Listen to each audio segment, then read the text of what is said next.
رسول اللہ صلی اللہ علیہ وسلم کی فرقہ واریت جو ہے نا، اس کی تو اتنی مذمت آئی ہے کتاب و سنت میں، قرآن اور حدیث میں،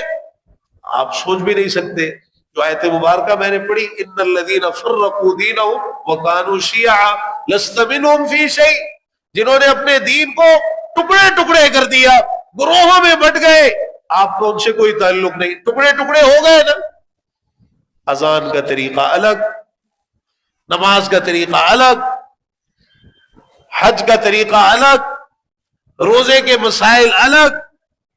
کن کن چیزوں کے اندر آج اختلاف نہیں،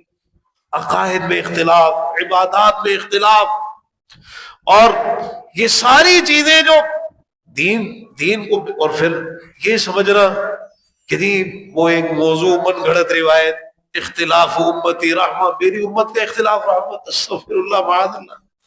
پیارے پیغمبر جناب محمد رسول اللہ صلی اللہ تعالی علیہ وآلہ وسلم کی طرف یہ جھوٹ منسوب کیا گیا، یہ جھوٹ منسوب کیا گیا۔ اس اختلاف اور اس تفریقے کو قائم رکھنے کے لیے آپ کو تو اللہ تعالیٰ نے بھیجا ہی اس لیے تھا، جوڑنے کے لیے بھیجا تھا، توڑنے کے لیے نہیں بھیجا۔ اتحاد کے لیے تشریف لائے، اتفاق کے لیے تشریف لائے، اللہ تعالیٰ نے آپ کے ذریعے سے جوڑا ہے، اور یہ نفرتیں، یہ فرقہ واریت، یہ گروہوں میں بٹ جانا، یہ سب کچھ ختم کیا۔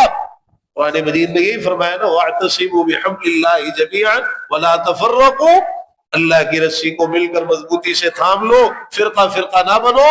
وَاذْكُرُوا نِعْمَةَ اللَّهِ عَلَيْكُمْ إِذْ كُنْتُمْ أَعْدَاءً فَأَلَّفَ بَيْنَ قُلُوبِكُمْ، تم تو دشمن تھے ایک دوسرے کے، اللہ نے تمہارے دلوں میں الفت ڈال دی، تم اللہ کے احسان سے آپس میں بھائی بھائی بن گئے۔